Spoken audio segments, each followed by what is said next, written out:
सोन्याच्या फाळाने पुण्याची भूमी नांगरून स्वराज्याची मुहूर्तमेढ ज्या छत्रपती शिवाजी महाराजांनी रोवली होती त्या छत्रपती शिवाजी महाराजांचं वास्तव्य असलेल्या पुण्यातील लाल महालामध्ये आपण आहोत आणि आपल्या सोबत अर्थातच वारी सोहळ्यासोबत येणारे लाखो वारकरी देखील या ऐतिहासिक स्थळाला दरवर्षी न चुकता भेट देतात आणि आपण बघतोय की या ठिकाणचा जो ददीप्यमान इतिहास आहे स्वराज्याचा, छत्रपती शिवाजी महाराजांचं बालपण ज्या वाड्यात गेलं, ज्या वाड्यामध्ये शाहिस्तेखानाची बोटे छाटून छत्रपती शिवाजी महाराजांनी मोगल साम्राज्याला एक धक्का दिला होता खरं तर, आणि एकंदरीत अनेक अशा आठवणी, ऐतिहासिक आठवणी या ठिकाणी आहेत आणि ह्या आठवणी जागृत होतात जेव्हा ही सगळी मंडळी या स्थळाची पाहणी करतात, तिथे भेट देतात। आपल्यासोबत काही वारकरी देखील आहेत, त्यांच्याकडे जाणून घ्या कुठून आल्यात माऊली आणि या स्थळाला भेट दिल्यानंतर काय अभिमान वाटतोय छत्रपती शिवाजी महाराजांच्या पदस्पर्शाने पावन झालेली भूमी। हिंदवी स्वराज्याचे संस्थापक छत्रपती शिवाजी महाराज, पहिल्यांदा आपण त्यांना मानाचा मुद्रा करतो, कारण ज्या छत्रपती शिवाजी महाराजांनी या स्वराज्यासाठी आपल्या देहाचा त्याग केला, जोपर्यंत त्यांच्या प्राणामध्ये प्राण होतं, रक्त त्या धरणीला सांडवलं आणि माता जिजाऊ मातेचं हे स्वप्न छत्रपती शिवाजी महाराजांनी पूर्ण करण्याकरता स्वराज्य, हिंदवी स्वराज्य व्हावं या दृष्टिकोनातून स्वतः तर लढलेच, परंतु आपले सुपुत्र असणारे छत्रपती संभाजी महाराज, ज्यांना आपण छावा म्हटलं जातं, ते त्यांना देखील आपल्या स्वातंत्र्यासाठी किंवा या देशाला स्वातंत्र्य मिळावं यासाठी आपल्यासाठी त्यांनी देखील देहाचा त्याग करून आपल्या सारख्या सर्व सामान्य जीवांना हे स्वातंत्र्य मिळावं या दृष्टिकोनातून त्यांनी आपला देश स्वातंत्र्य करण्याकरता देह झिजवला। आणि अशा या छत्रपती होते अर्थातच धाकलधनी संभाजी महाराज असतील,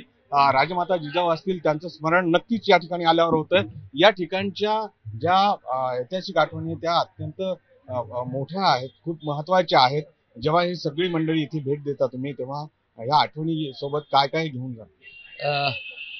मी आवर्जून पुणेकर म्हणून मला या गोष्टीचा अभिमान आहे की छत्रपती शिवाजी महाराजांनी मुघलांनी ज्यावेळी पुण्याची मसनवट केली, त्या गाढवाचा नांगर फिरवला, त्या ठिकाणी सोन्याच्या फाळानं ही भूमी नांगरली। जगामध्ये एकमेव असं शहर आहे की ज्या शहराची भूमी सोन्याच्या फाळानं त्याच्या भावी राजाने नांगरली। हा जगामधला सगळ्यात मोठा इतिहास आहे, त्यामुळे या जागेला अनन्यसाधारण महत्व आहे आणि शिवाजी महाराजांनी आपला पराक्रम ज्या जागेतनं दाखवायला सुरुवात केला ती ही जागा आहे, त्यामुळे या जागेला वारकऱ्यांनी भेट देणं हे अत्यंत महत्वाचं आहे।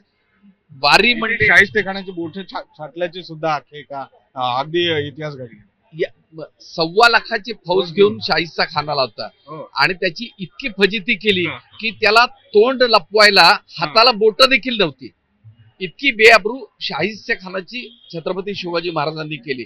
शिवाजी महाराजांची असलेली जी गुणवत्ता आहे ना, म्हणजे आत्ताच्या भाषेत बोलायचं झालं तर व्यवस्थापन शास्त्रातले ते महाबाप आहेत, नुसते बाप नाही महाबाप आहेत असे छत्रपती शिवाजी महाराज, ज्यांच्याकडनं आपल्याला सगळ्या गोष्टी शिकायला मिळतात।